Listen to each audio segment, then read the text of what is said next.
রোহিঙ্গারা বার্মার মানুষ, মায়ানমারের মানুষ, এটা জানি। তাদের কত সংখ্যা জানায়, 10 লক্ষ রোহিঙ্গা তো বাংলাদেশেই বসবাস করে।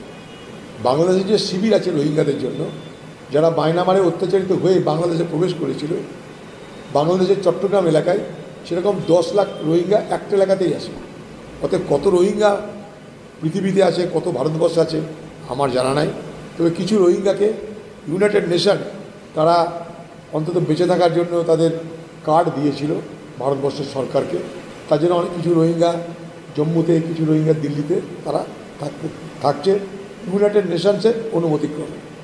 এখন এই রোহিঙ্গা নিয়ে মারামারি, বাংলাদেশে নিয়ে মারামারি, বাঙালি নিয়ে মারামারি, এটার মধ্য দিয়ে কিন্তু আমাদের যে আসল সমস্যা, রুটি রুজি, শিক্ষা, স্বাস্থ্য, উন্নয়ন, বন্যা, ভাঙন, রাস্তাঘাট সব মায়ের ভোগে চলে গেল। দিদি সেও বাঙালি নিয়ে রাজনীতি করছে, বিজেপি সেও বাঙালি নিয়ে রাজনীতি করছে, কিন্তু বাঙালিত্ব কোথায়? বাঙালি তো কাঙালি হয়ে গেল, বাঙালি কাঙালি হয়ে গেল।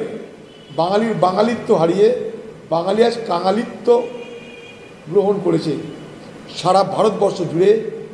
তাই ছোট ছোট কাজে, নিম্নমানের কাজে সব আমাদের রাজ্যের বাঙালিরা, তারা হিন্দু, তারা মুসলমান, তারা বলছে আমাদের রোজগার নাই তাই বাইরে চলে এসছে। কী করবে? তাদের রোজগারের জন্য কেউ মাথা ব্যথা করছে না, তাদের নাম ভাঙিয়ে ভোটের জন্য সকলের মাথা ব্যথা আছে।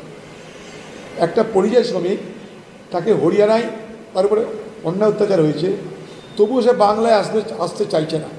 সে কি বলছে? বলছে বাংলায় গিয়ে কী করবো, খেতে পাবো না, এখানে ঝঞ্ঝাট হোক, মারামারি হোক, এখানেই আমি করে খাবো, এখানেই আমার ব্যবসা আছে।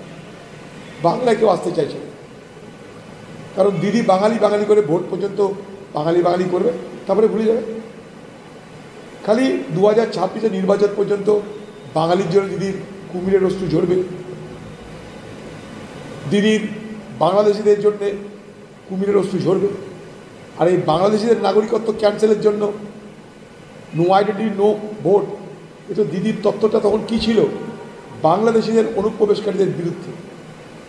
দিদি পার্লামেন্টে বলতো বাংলাদেশের অনুপ্রবেশকারীরা এসে এই পশ্চিমবঙ্গে আমাকে হারিয়ে দিচ্ছে, তাই no identity card no vote slogan. পার্লামেন্টে তখন আমি ছিলাম, আমি জানি। তো দিদির এই চালাকি, এই ঢপবাজি, এই সকালে হ্যাঁ বিকেলে না, অনেক শুনবেন।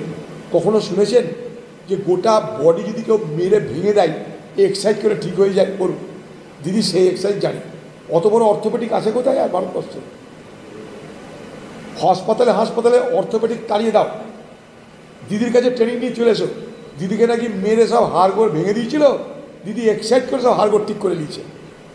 বুঝো মজা? তার কোনো এক্সরে নাই, কোনো এক্সরে প্লেটও নাই। দিদি দেখাতে পারবেন আপনার দেহের কতগুলো হাড় ভাঙা হয়েছিল? দয়া করে এক্সরে প্লেটটাও দেখান। নন্দীগ্রামে পা ভাঙা নিয়ে তো ভোট করলেন, এবার কি দেহে হাড় ভাঙা নিয়ে ভোট করবেন জানি না। এত বড় অর্থোপেডিক দিদি যে আমাদের জানা ছিল না, এক্সারসাইজ করে হাড় ভাঙা ঠিক হয়ে যায়।